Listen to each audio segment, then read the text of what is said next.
From the New York City area, welcome to the Badass Counseling Show, where the master badass himself, Sven takes you deep and gives balm for the soul, baby.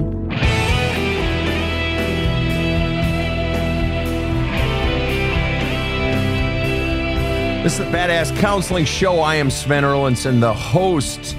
We are a show that attempts to counsel people and help them at difficult times in their life. We take questions, we do it all, but we are in the middle of a different format.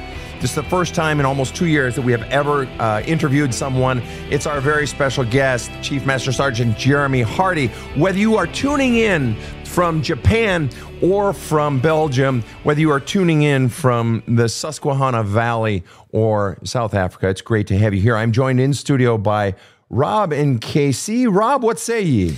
You know, listening to the last episode with the chief, it occurred to me that real men have feelings too. And if you think you're a real man and you think feelings aren't important, you got a lot of work to do. Amen to that. Amen to that.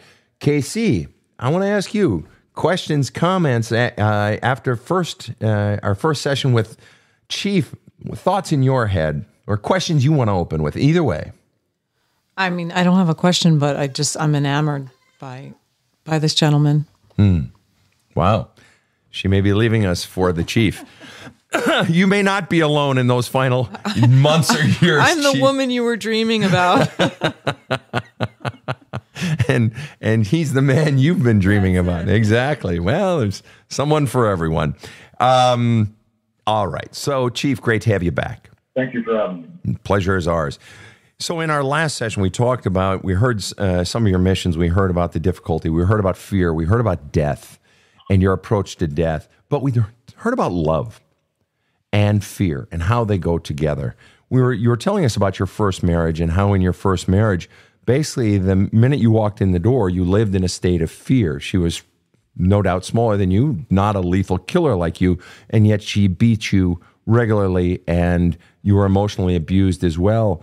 Just quick question. How come you never turned her in or reported her? Ego. That work persona that I had wasn't going to allow me to admit weakness, even in my personal life. We've both done this as counselors and therapists. We've talked to people that are in abusive relationships, and why don't they leave? Well, I love the person. I was in physically and emotionally abusive marriages, and I get it, especially as a guy. And, you know, you're a killer. I'm just a big guy. Even if they do believe you, and first of all, nobody's going to believe you. If the police show up, who the fuck do you think they're going to say is guilty, right? But also, It's fucking ego. It's male ego. Let me ask you this.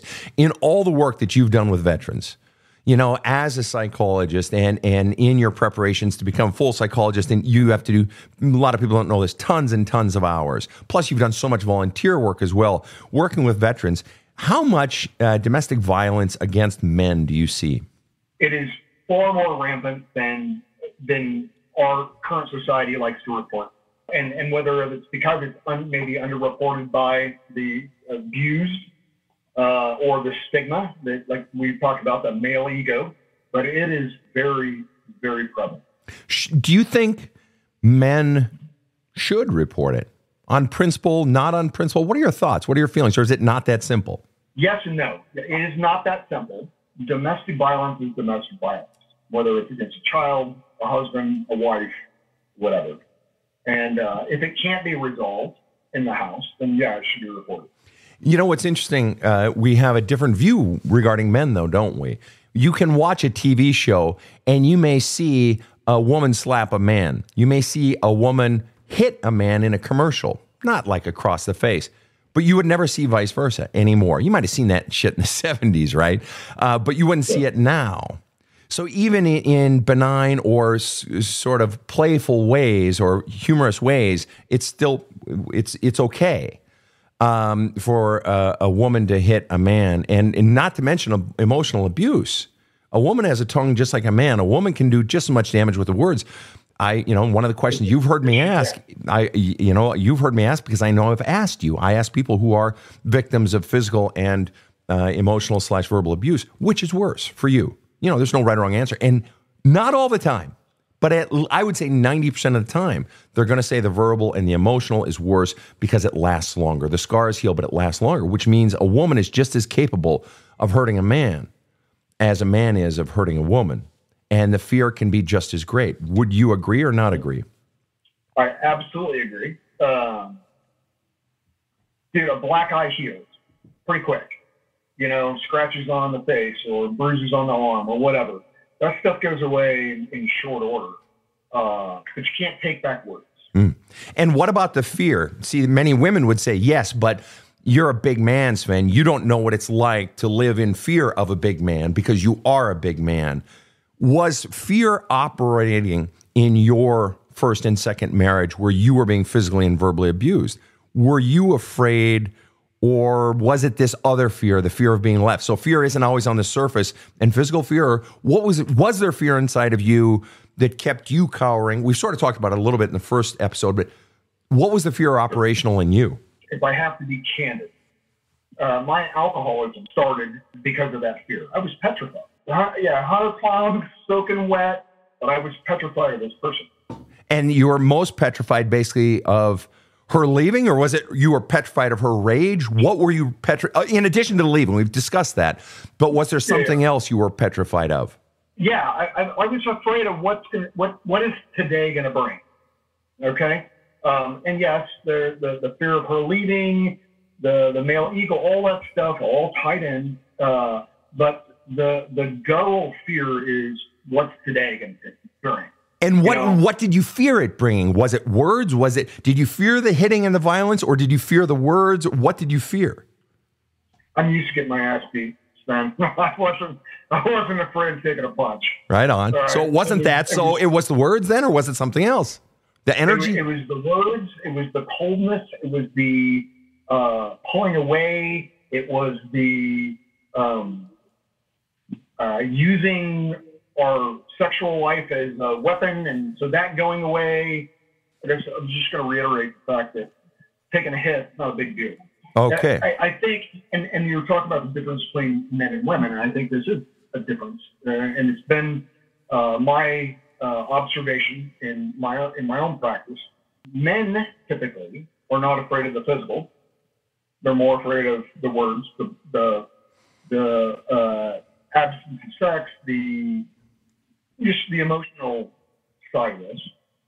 And I find that women are more afraid of the physical aspect of it. Interesting. But it doesn't negate the fact that both are equally as painful. Right. And I'm so glad you made that last point, because I want everyone to know that Jeremy and I are in lockstep. Neither of us would ever assert that one is worse than the other. Each has its own nuances, each has its own difficulties, and each is painful in its own way. No one can quantify someone else's pain and say mine is worse than yours. We're not saying that. All right. And I know, and Jeremy and I have talked about this, so I know I can speak from on that point. So I'm glad you said that, Jeremy.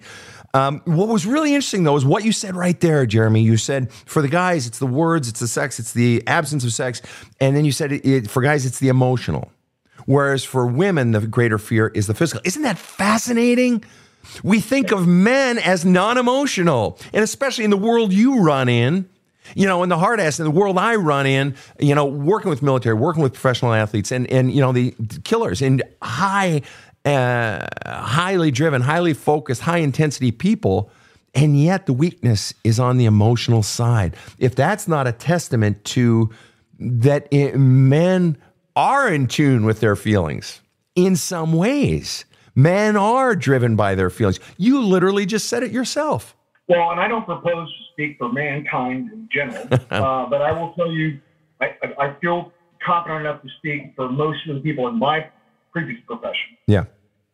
What we do is to save lives. So there's empathy built into who you are, or wouldn't do this job. Right. And so, yeah, everything you said, I absolutely agree with. But I'll tell you, like the men that worked for me, every one of them had a huge home. Every one of them were emotional people. And there were times I had to deal with that as a chief. I had to deal with their emotional stuff. Domestic violence, bar fights, just on and on and on. I mean, just daily, I'm stressed and I'm, feeling bad about myself, whatever. The kind of common idea that all operators are kind of heartless, emotionless people. I can tell you that the men that work for me all had big hearts.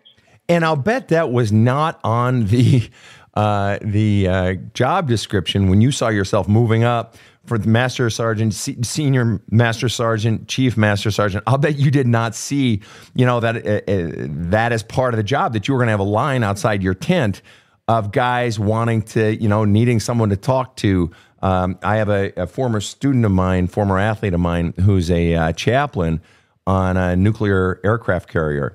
And he works specifically with Marines and special ops. And he said, these guys, they don't trust anyone. They can't. It's the ego thing and so on and so forth. But they grew up, they didn't have anybody they could trust. And so I'm the only person in my office that they share it. And it's amazing. These guys are really beautiful guys and soft. They're real men. It's all there. Real men in terms of tough, but also this other side. And so this gets to it. All right. So this notion of words, Jeremy, the power of the words. The power of the words. You talked about, what does today bring when you're in your marriages? What does today bring? And in terms of the energy, in terms of the outbursts, is she going to go silent? Is she going to yell at me? And so on and so forth. Words, words, words, words. I want to go back to the sources of words in your life, in your experience, in your life growing up. We've already mentioned your mother, and we're going to go there now. To keep everybody safe, I'm just going to name your mom Joy. We'll just name her Joy. I know that's not her name. We're going to name her Joy. I know you don't refer to her as mom anymore. You refer to her by her name. So I now dub your mom Joy. Okay, in a sort of ironical way. Tell me, we mentioned the first show how the childhood set up for you the need to be a PJ, to validate and to squelch that voice inside that had been taught that you're weak, you're simple, you're puny. Where did that fucking voice come from? I'm a very busy guy. Like, I want to get stuff done, right? But I became very lazy, because when you're told you're lazy every day of your life, then you actually manifest that. And so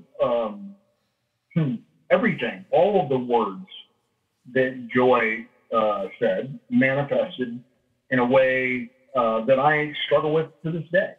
So give us an example. What were you told? Okay, you were told you're lazy by Joy. What else were you told by Joy? Tell us about Joy. So on a daily basis, I'm weak, I'm puny, I'm small, I'm worthless, I'm lazy. One of the things that has been critical, and especially in my relationship with women this day, is I remember getting out of the shower and her pointing at me and laughing. Not pointing just at you, pointing specifically at my penis. She was pointing at my genitalia. How old were you? 13. 13, puberty, just coming in, probably getting hair on your weenie. And she comes in, she's in the bathroom. Just out of curiosity, was it common for her to be in the bathroom when you were coming out of the shower? No, it wasn't a common occurrence. By 13, that's a little weird. Why was she there in the first place? Joy would come and go as she saw fit. No boundaries. Right? So it didn't matter. No boundaries. Didn't matter if I was taking a shit or if I was, in my room alone doing what 13-year-old boys do. Right. She would come and go as she saw fit. Gotcha. And so she's in the bathroom. You come out of the shower that day, 13 years old. All right. And you're about 50 now. So 13 puts you at about, it's about 1986 then, right? Thereabouts. And you come out of the shower and she points at your penis and she laughs. Correct. All right. So on a somewhat fast forward cycle me through what happens then, what happens throughout high school, what happens the rest of your fucking miserable fucking love life with that in your fucking psyche. Yeah, so high school, nothing. I wasn't allowed to date. I had a girlfriend, but it was always supervised. Their parents or us or whatever. So I didn't have a dating life. But okay, let me ask. But was there a voice inside you, even though you weren't dating anyone yet, didn't have a dating life? Was there a voice inside you regarding yourself, either as a man or as or regarding your own penis or regarding your sexuality? What? Because it implanted. You're saying that. You're tracking everything back to that. You have called it the most traumatic event to your life. What was the germination? What was the seed that implanted about your message about yourself as a result of that event? Yeah, I mean, well, and you don't mind telling, I don't mind saying it. I'm still struggling with it, but of course it breeds insecurity. Men are typically insecure about their penis and the size and all that kind of. I mean, it's man stuff, right? Right. This exacerbated it considerably, and it instilled in me this conquest mentality. Mm. All right, so from that, when I like I said, I didn't really have a dating life when I was in high school, but when I joined the military, I'm open to all new experiences, all new people, all this kind of stuff, and my relationship with women became very conquesting. Interesting. In response to that, to prove to that voice, as you were saying. And so then let me ask, I mean, straight up, hookers, strippers, women, dating, I mean, fast forward 20 years, 30 years, a lot of that shit, right?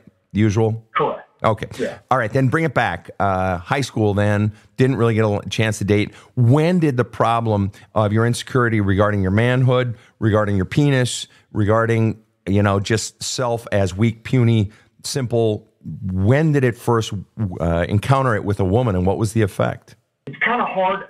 It obviously happened when I was, 18, 19, when I just joined the military. Like women, as a PJ student, like women were attracted to us. Didn't matter who we were, it was whatever.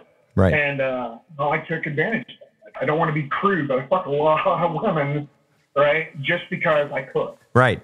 Not because I should. Well, and I think there are a whole lot of men. I think there are a whole lot of men. If we're just being straight up honest here, I think there are a whole lot of men saying, "Fuck, I wish I would have had that, man." Yeah, well, go through the shit he went through, then you could have had it. I said, but it caused so much pain and anguish. Oh, no doubt about that. And the pain and anguish already existed inside of you, and that's what it's coming out as. You're having these encounters with women and lots of women, and conquest and conquering many women as a way to somehow trying to make that, again, whether it was conscious or not, trying to make that voice go away. Accurate or inaccurate? That is absolutely accurate. And how did that play in then in that first marriage? The same way it played into both marriages, to be honest. I wanted the most attractive girl, right? I didn't care what her personality was. It was this conquest, right? She had to be the hottest girl I could find. I was fortunate. Both of my wives were very attractive ladies, but that's the outside, like that's the shell. And, the peanut inside the M&M wasn't, was rough. Yeah, and I mean, I've only had 3 serious relationships in my life, and they were all very, very attractive women who personality-wise weren't the best. Has that changed as you've aged, Jeremy? Or as you've done more work on yourself, has that changed? Yes. But I will tell you, there's a lot of stuff I've worked on. And through therapy, through working with you, there's a lot of things I've worked on. That one's not fixed yet. It's not a conquest. As I've gotten older, it's not a conquest anymore. It's looking, again, you and I have had several discussions about this. We're looking for external validation, right? And I'm still looking for that external validation. Which implies that the internal invalidation is still there to some degree. Without a doubt. And when I sit with my entheogenic medicine, I revisit this all the time. I am still as insecure as I was when I was 13 years old. Right. I just I project, right? So that's a big thing. I project myself. I have a, as Carl Jung would call it, I have this mask that I put on. This is what I want the world to see me as. Right. But inside, I still I still worry about the comments that she made about my penis. I still worry about whether I'm lovable. I still worry about, and I've got all kinds of scars because I've been kind of beat up a little bit. And so I'm insecure. Like my insecurities have probably grown as I've aged, as opposed to the other way around. However, my ability to deal with those insecurities has changed dramatically. Absolutely. And that's a perfect testament. I tell people that your insecurities, your fears, your anxieties, the pains from the past, they're like clothes in a dryer. You stick your favorite fucking wool sweater into the dryer by some mistake, and if that dryer sticks and you can't open it and keep spinning, that wool sweater is going to shrink and shrink and shrink and shrink. Our anxieties, our problems, our fears, all our childhood pains, those seeds of, oh, hey, ha ha ha, your penis is small, all those things actually grow. And they grow until we have the courage to go in, to stop running from it. And the booze and the chicks and the blow and all that stuff, those are all ways to run. And until life breaks us down through our fears, through our pains, do we finally begin to look inside of those and begin to purge those. Going back to joy, you've told me a few stories about joy. You've told me about, and this was the one for me, in addition to the laughing at your penis story, this was the one for me that just is just riveting. You had to clean the house a lot for joy, right? Any particular stories in there that stick out to you? Because I know one that sticks out to me. Yeah, I had to lick a dirty toilet bowl. Why did you have to lick a dirty toilet bowl? I didn't clean it well. Was it plenty clean? I think so. Of course, right. I licked it. But but you didn't taste anything. I'm sure you did anyway. But yes, but whether it's clean or not wasn't the point. What was the point, Jeremy? It was degradation. It was dominance and degradation. And, the one thing in joy, the one defense I will give to joy, she had troubled childhood. Yeah, but right? You and I both know that it doesn't fucking excuse it. That's a bullshit answer. It doesn't excuse it, but it is an explanation of why it happened. Oh, of course. Yeah, there's an origin for her. Let me ask you, have you in your life, seeing that origin of her pain, of her own pain, and knowing your own pain, have you given her a free pass in your life? I've tried, yes. And how did that work? Well, we haven't talked in over 10 years. I'm not ashamed to say I still hate the woman. Right. I hate her. Right. Hate her. Right. And, one of the exercises that you gave me was to write a letter to her. And, I had to write the letter like 5 different times. I remember you would say to me, Sven, hey, you guys got to understand, we had like fucking 10 sessions, and every week I'd give them the same homework, and I don't scold if people don't do their homework. It's just there for people who want to run a little faster. And each time he'd come back and he said, Sven, I got one word in, and I had to get up and take a walk around the block. And then maybe 2 weeks later, it's like, Sven, I got a full sentence done before I had to get up and walk around the block. I had to get out of it. And then at one point I said, dude, take the letter to the gym, and in between sets, do the letter or do your journaling or whatever. But it took you quite a bit of time before you finally got the letter written, right? Yeah.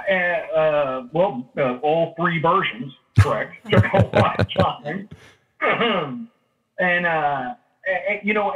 the whole, what I would like your listeners to understand is, it didn't have to be done Sven's way. You were trying to get to the heart of it. You were trying to get me to be guttural. And, there was a sense of, and this goes back to Judeo-Christian upbringing, right? I wasn't going to say anything bad about mom and dad because you don't do that. And then when you start digging into developmental trauma, sometimes you got to say bad things about mom and dad. Well, they breached the contract. If my saying something bad about mom and dad is a breach of contract, I'm breaking the covenant that I'm supposed to be keeping to God or to them. It's like bullshit. They broke the motherfucking covenant when I was fucking 2 or when I was 8 and licking a fucking toilet bowl when they're beating me. That's a broken covenant. But it's like, oh, okay, you threw me out of the fucking apartment I've been renting from you, but now I have to keep paying rent? Fuck you. Well, and you bring up a good point. So going back to developmental trauma, I've done all kinds of stuff, and in the process of doing eye movement desensitization, EMDR. Yeah. Sorry. Yep, and ART, and yep. Right. So I was doing, and I had a memory of me having my diaper changed. So I was able to regress back enough. Wow. Fall back enough to remember my diaper being changed. And what I remember was being petrified. So what that tells me is the abuse started long before I remember. Wow. I have, like you have had with your clients, I have had many clients whose memories go back that far. To some people, like myself, it's unfathomable. I don't recall. But with the right tools, the human brain can go back that far. We see it. And this is not something new. But it's still mind-blowing. And to know that you were afraid, even getting your diaper changed, which, to your point, I'm repeating it because I want people to hear it before we go to break.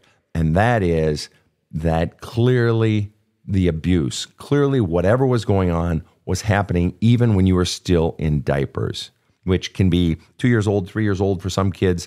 Some go much later, but somewhere in there, it started very early. I think I was 16 or 17. And I don't know about you, but I'm reaching the age where I'll be putting them back on again soon. I problems with my own little ding dong there. All right, we are going to break. Much more to come right after this. I had a really good start in my life, and I've been successful in my career, but I have to say I've learned so much and improved my outlook on life since I met Sven and picked up a copy of Badass Wisdom. With the daily meditations as journaling prompts, I've uncovered a lot of memories that weren't totally pleasant. With Sven's guidance, I've achieved some new understanding, and honestly, I feel lighter. Badass Wisdom is a great read, in nice small bites, and I think anyone can benefit from it. So go to badasscounseling.com and get the book or the audiobook. It could change your life. This show provides soul counseling intended to entertain and inform and is not medical advice.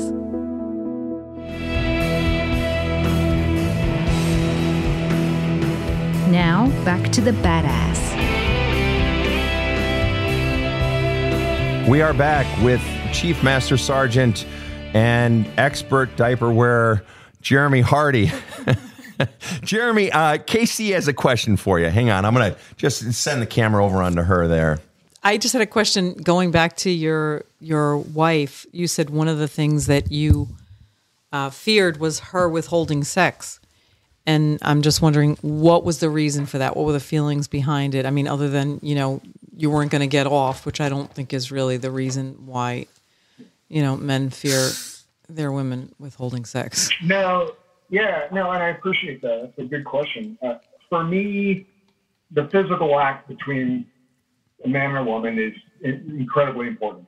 It's a level of intimacy that you can only get through sex, right? And so the loss of that intimacy, like taking away, the loss of the intimacy was a big part. And then the other part was knowing that it was a tool. So just something that they could use against you. I think that's probably more than the intimacy piece. It was like, I'm allowing this person, my personal belief is a woman gifts herself to a man. It's an amazing, amazing thing. But when you weaponize it, then it becomes incredibly painful, at least for me. Sort of like what your mom was doing to you by needing to, like, I think you used the word conquest, or, using Sure. you cleaning that toilet bowl with your tongue as a weapon against you, a way to control you. Mom was conquering her. Mom was conquering him every day. And so the woman, in withholding that, he's sort of saying, was the same feeling. It was just like she was using it as a weapon against him. Yeah, that's exactly it. It was weaponization is something that in a relation, and this is the dichotomy. This is something I deal with still. When I was out playing the field, I didn't think about sex that way. Like I said, we go back to the whole conquest. I do this. You didn't wait, Jeremy. You didn't think about what? Sex as a weapon, or sex being as intimate and as important as it was. Okay. In a relationship, however, it was something I honored very, very highly, which is, it's antithetical to the way I acted as a younger man, but just that's how it is. And so for that person to have the power to pull back something that's super important to me, just because she was mad, or because I didn't take the trash out, or didn't get the tires changed on the car, whatever. It was never really anything super important, I don't think. But so she could beat me up. Okay, I can take a punch, but she could take that away from me, and that hurt. Like that. Don't take this moment away when we're really vulnerable with each other and we're so intimate. Right. Don't take that from me. Wow. Yeah. And so then the words and the conquests from your mother in childhood, from Joy in childhood, is part of, I mean, it set you up for your first marriage. It set you up perfectly. You were an expert in how to deal with or how to endure a woman demeaning you and degrading you, and with her words, with her withholding, with her silence, with her manipulation of sexuality, and the fact that you came in broken and bruised at the soul level from her, but also from your mother, but also in terms of your own penis. I mean, my listeners have heard me say it before. I lost my virginity in a bed right next to my with a girl when I was 16, when my best friend was in the bed right next to us. We were out on a porch, a screened-in porch in New Brighton, Minnesota, the town right next door. And that's what we did in Minnesota because nobody had fucking air conditioning. Nobody had that in the 70s or could afford it, whatever. And only the rich people could afford it back then.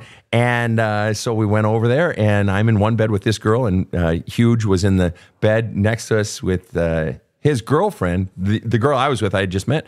And, at the end, after we had sexual intercourse, and at the end, after I had my moment, and I'm sure it didn't last more than a few minutes, but what does my best friend in the whole world say? With a giggle, and with his girlfriend giggling right after he says it, he says, "Sven, slow down." So I get the voice thing. Yours is infinitely worse, trust me. But the voice is, and so I've always had performance issues, regarding sex, and, which is a normal guy thing, but it's just like, and so I would get to a large degree. And so I've gotten my value as a sexual being.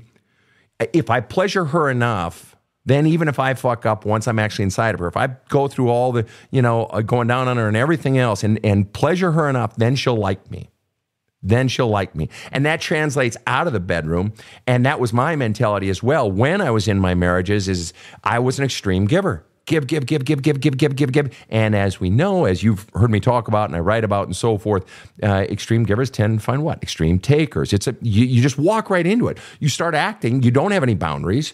You don't expect anything in return, even though you hope for it. And you're satisfied with crumbs because that's all you've ever fucking gotten.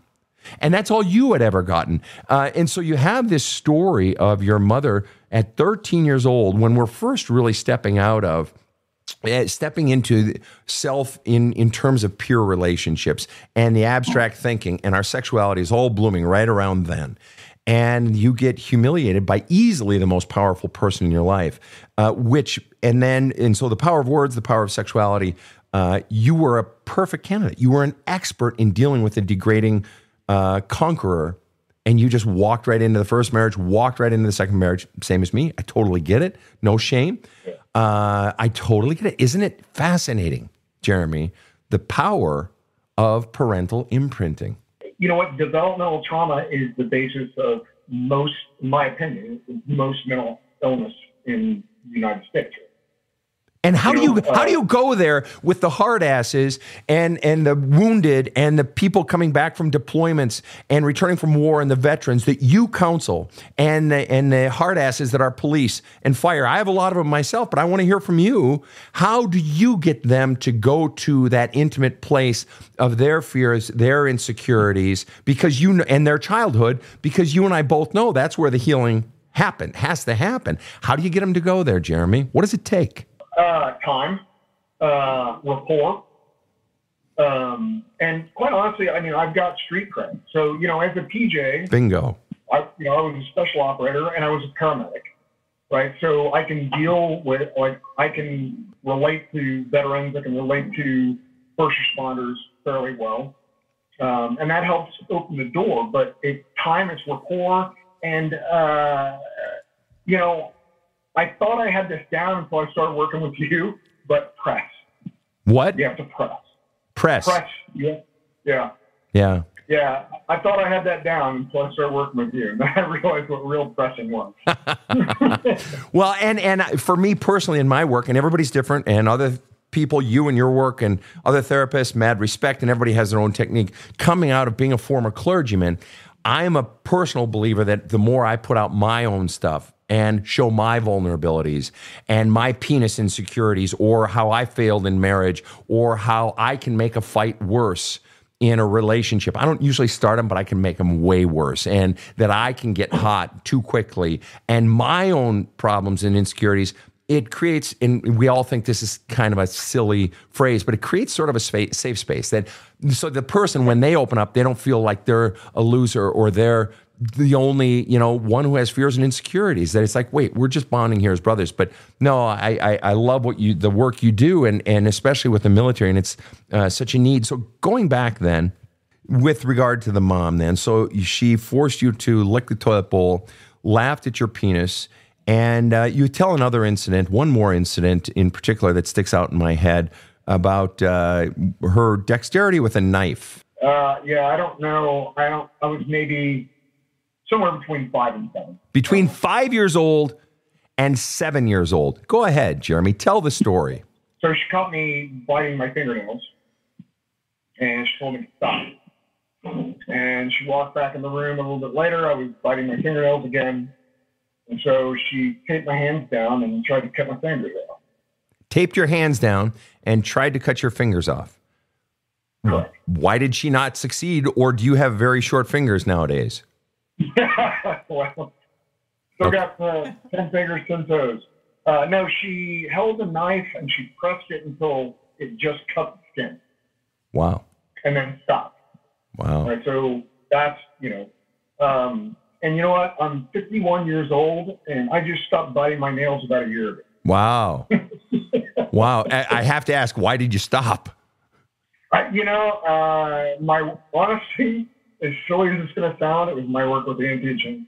Like, I made a list of things about myself that I didn't like, and I went into a ceremony with ayahuasca, and just started working on that. So every time I would sit with the ayahuasca, I would think about something I didn't like about myself and work on that into the medicine. And, biting my nails happened to be one of them. And now I can't keep them clean. Now you can't keep them clean. Well, it bugs the heck out of me. I think Pigpen needs to stop picking his butt, and your nails will be plenty clean. My mom used to tell us to stop because she said it'll crack your tooth, but also she said that dirt under there, it gets in you. And I used to have a ringworm. I'd get ringworm sometimes, and she'd say it's because, you're fucking getting the dirt on your nails. And that's some fucking old wives' tale. It's like, don't put your shoes on the bed. It's bad luck. It's like, no, it's not. You just don't want the fucking bedspread dirty. Bad luck, my ass. Okay. Okay. So going back then, Jeremy, and you're the best. And I just love how vulnerable you are and your willingness to share this shit. And you and I can kid about it, but you and I know that when we're in session, it's brutal and it's ugly, and there are tears and there's sweat and there's, nastiness and rage, and, you're swearing at me sometimes and that sort of thing. And so what do you think the effect is of a 5-year-old, 6-year-old having his hand taped down, cutting the skin? You, for all intents and purposes, you'd been abused your whole life when we talked about the diaper incident and so forth. So you clearly were living in fear and believed her, I have no doubt, believed her capable. Absolutely. And the effect then coming out of that, was there effect? Was that just an exclamation point on everything else, or was there a particular effect from having about to have your fingers cut off? I think there's a little bit of an explanation. Because there was so much trouble. There was so much bullshit. There was so much ridiculous stuff that didn't need to happen to me. That particular incident, like I said, that's why I chewed my nails, till they bled until I was 50 years old. But outside of that, no.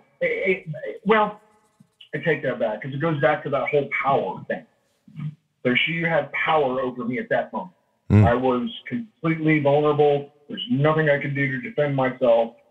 So I think I took that too. And so what did that little, not just as a result of that exclamation point and all the, and just that, but all of it and so forth, what was in sort of 8-year-old terms, in 8-year-old language, what did Jeremy believe about himself? I don't know what I would have said at 8, but powerless, completely powerless, just at the mercy of this domineering personality. I believed, of course, all the negative things, she was saying about myself. Mm-hmm. And, and her behavior, was indicative of that. I was weak. I was, feeble. I was powerless, because, her, so I think that's where I went. And as is every child, the parent literally has 100% of the power when the child is born. Literally, 100%. And so there's and she retained that power and abused the power and so forth, which all of this leads. I keep wanting to ask for me, the central question, where the fuck was your dad? When my father came home, the abuse stopped. Ooh. So I developed kind of a savior complex with him.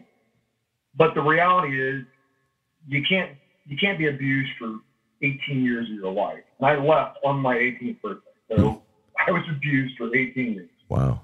You can't go through that and him not know what was going on. Dad knew. He had to. It's just not, it doesn't make sense to think otherwise. Was she a raging bitch to him? Was she a cold person to him? Or was she lovey-dovey, kumbaya, fucking namaste to him? Joy, she was like Martha Stewart when he came home. Really? But he would have known, you believe he absolutely knew what was being done to you. There were always cuts. There were always bruises.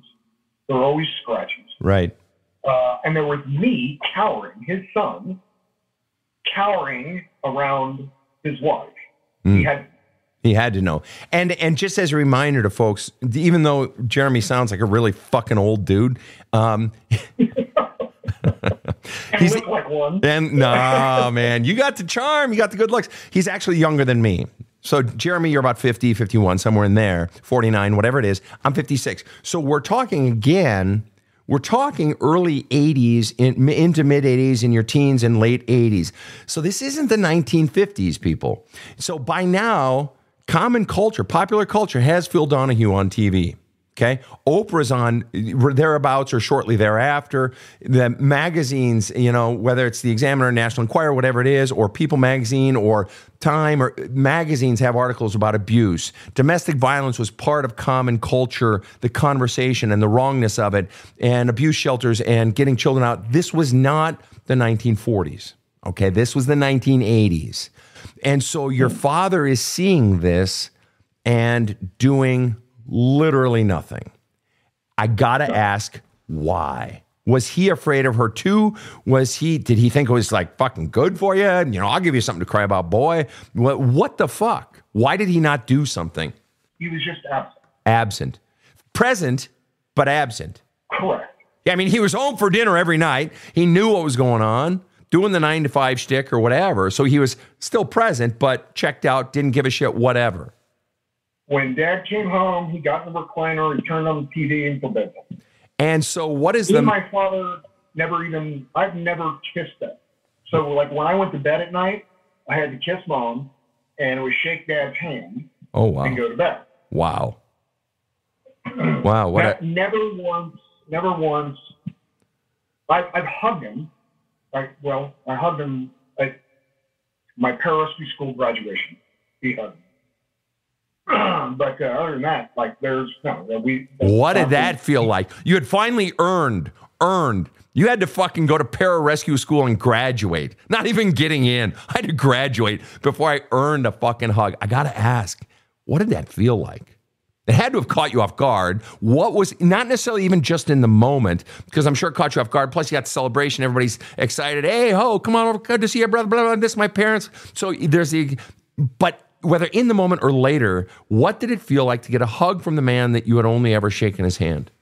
I love it, and I don't, look, I'm not talking bad about my father, but I mean, I haven't even heard from him since the cancer diagnosis. Wow.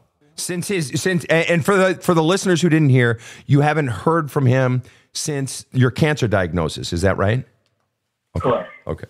So that moment, and he was emotional. He was a medic in Vietnam, and he hugged me and said, "I love you." And it's the only time I've ever seen a tear. But he had, he's teary-eyed. I know what you're about to see. I know what you're about to see. Because like I said, he was a medic in Vietnam, and so he, obviously experienced with PJs. So it's a moment that I cherish. I do. What did that do to that voice of invalidation inside, to that voice of I'm weak, I'm puny, I'm no good, I'm simple? What did it do to that voice? I remember in my head going, I have arrived. I have arrived. And I know it's cliche, but in that moment, I'm like, I have arrived. Wow. And it's not cliche. The mere fact that we would even call it a cliche speaks to the universality of the experience, that it's a real experience. And when it happens, wow. What's interesting, though, Jeremy, is I've had clients who will say when they finally got, if they ever got, the parent who said, I'm proud of you, or the parent who finally said, I love you, some have the opposite experience. And they say inside of themselves, they're thinking, fuck you. Why now? Where was that voice? Where was that hug 20 years ago? Fuck you and your fucking, oh, gee, I love you, son, or whatever. Fuck you. Where it's gotten to the point where they still maybe deep down wanted it, but now they got it. There's so much anger that's built up, resentment over the fact they never got it. But you're saying that wasn't there for you. Not at that moment, no. And I'll tell you, I'm uncomfortable right now because, hey, maybe my dad's going to hear this podcast. Right. Right. And I'm besmirching him, but at the same time, and I learned this from this really stubborn Viking guy I know. With some stupid Swedish name like fucking Eric or Sven or some shit, right? And letting go of that desire. And every boy wants his dad, wants to be proud. And dude, I did what most people can't do. And I know that, and I'm proud of myself about becoming a PJ, becoming a PJ chief on top of that. You understand, there's only 300 of us in the entire Air Force. Millions of people, and there's only 300 chiefs, and there's only 11 chiefs. There's 300 PJs. 300 PJs, 11 chiefs, and of all those, you were at the top of the food chain. I was the highest ranking chief when I was there. Wow. Yeah. Wow. And I've always wanted him to validate that and pat me on the back and go, you've done something I never did. And he was a one tour guy, so he wasn't a career military man like I was. But I never got that. So I honestly got to a point where I lost the desire for it. I don't want his validation anymore. Interesting. And just for clarity's sake, your dad is alive and you did not have any siblings, just for clarity. No, I have two. I got a sister. I'm sorry. This is new for me. My brother. He's trans. Oh, he's trans. So, yeah. So I promised him that I would refer to him as, with those pronouns but wait a minute. Wait, stop. The mere fact that you're stumbling over your words indicates a shift, a change for you. And out of love for your former sister, now brother, and we're all stumbling over our words. We're all learning this new language and that this exists, and we're, and you even trying to acknowledge it. I know you're a Southern guy, but also you're a military guy, and also you've been among the badasses of the badasses, the hard asses of the hard asses. What's the transition like inside of you? As long as we're here, let's just take a moment. You've got a trans sibling. What's the transition like inside of you? Because I'm sure, part of you thinks, that's fucking stupid. Come on, you're a woman. You're born a woman. You got a vagina. Fuck off. But then it's also, well, fuck, it's my sister. And you wouldn't even be putting in the effort unless you wanted to, unless you saw value in it. So what's the transition been like for you? I'll be honest, very selfish. Very selfish? So, yes, very selfish, because the only reason I started to refer to Wendy as Alex and to him as her, or her as him, and all that kind of stuff, was to make myself feel better. I'm progressive. You're what? I was trying to make myself feel progressive. Progressive. Like I've got this. I'm not woke, but I understand their plight. Sure. My personal beliefs don't matter. But I wasn't doing it because I just genuinely loved Wendy and wanted to honor her wishes. It was for selfish reasons. It was for very selfish reasons. Wow. And yet you're doing it. I think it's the right thing to do. Interesting. Coming from a man of your background and, some of the folk you hang with, for whatever reason, it's an honorable thing. You're trying to do right by somebody and trying to change with the times. And, I respect that. We have a few issues that we haven't touched on.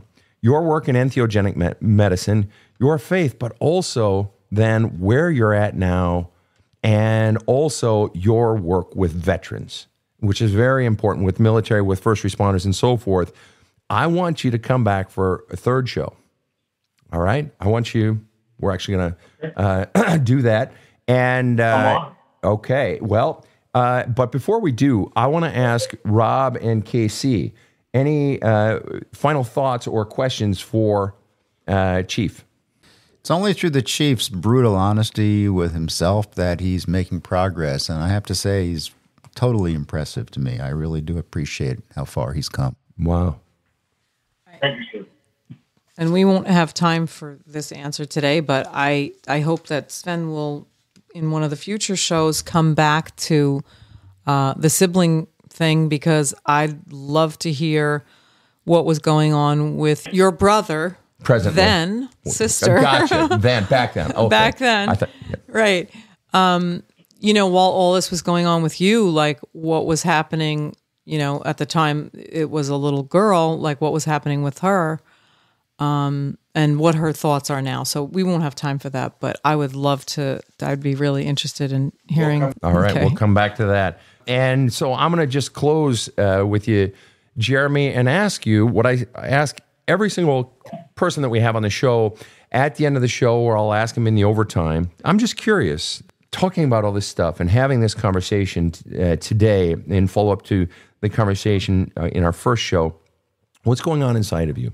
Because this is really deep, heavy stuff. And you've shared it with me because we work together, because we've done work together. But putting it out there publicly, what's it like for you to discuss all of this? What's going on inside of you right now? So, first of all, the reason I'm doing this is because there's somebody out there that needs to hear it. Amen. Period. It's the only reason I'm doing it. Because I'm very uncomfortable, super anxious at the moment, right?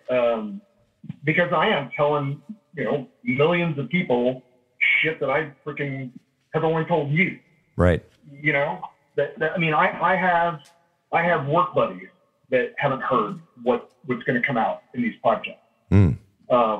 So there's a lot of anxiety there. But at the same time, I understand if I got to suck it up a little bit and it helps one person, then it's worth it. And so that's why I'm doing it. And what's fascinating about that is, for most men, sucking up means doing some tough job, doing some manual labor, doing something hard in terms of, external, or, doing something for someone else, or, it's something out here.